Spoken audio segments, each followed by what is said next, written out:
Well, Hong Kong leader Carrie Lam says the controversial national security law has brought a new starting point for development in the city. Outlining her blueprint for the future, she's revealed there is still a lot more to be done in the area of security, along with tackling the housing shortage. Roland Lim has more. Chief Executive Carrie Lam didn't offer concrete timetables as to when local laws on national security and cybersecurity, which includes a ban on fake news, would be completed.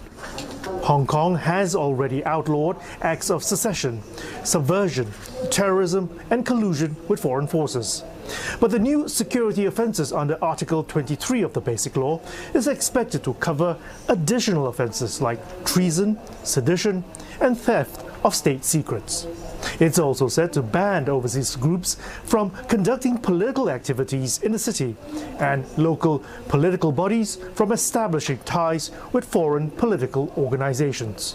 所以任何污蔑中央呢兩大舉措係破壞一國兩制，都係無稽之談。要一國兩制行穩致遠，香港特區需不斷完善一國兩制制度體系，正本清源，撥亂反正。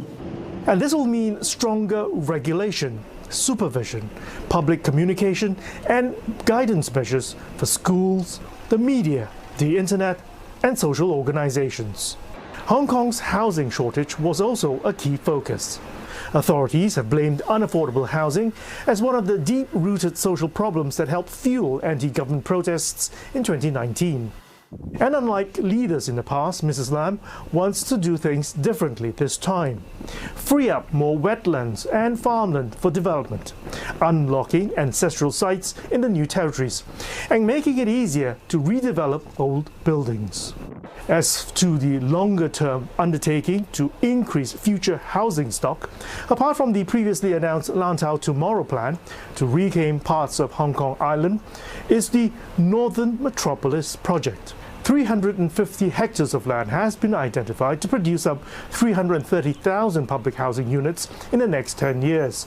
This on the borderlands next to Shenzhen in the new territories. Liberal Party lawmaker Tommy Cheung supported the Northern Metropolis plan, saying it's good that more economic activities and jobs will be created in the north. A lot of housing for people in the next 20 years and a lot of jobs that will be moving to this part. So I think overall it is something that we like to see. We don't want it to be centralizing in Hong Kong. Basically central Wan Chai and Causeway Bay. That will not actually help small businesses overall.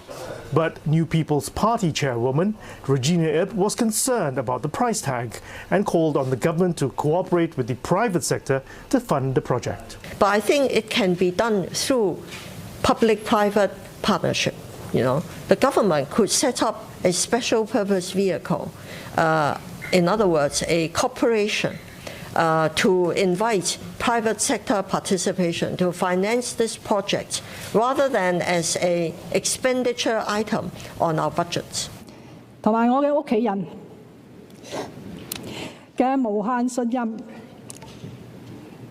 In her closing address, Mrs. Lam called on all residents to work together to build a brighter future, and at one point became emotional, holding back tears, saying that in her 40 years plus of service in government, the post of chief executive was her greatest honor.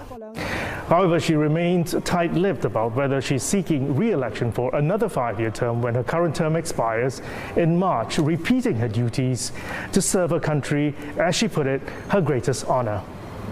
Political pundits are speculating that given her visionary policy blueprint and the mammoth task ahead for the upcoming administration, that she's effectively put her hat into the ring. Roland Lim, CNA, Hong Kong.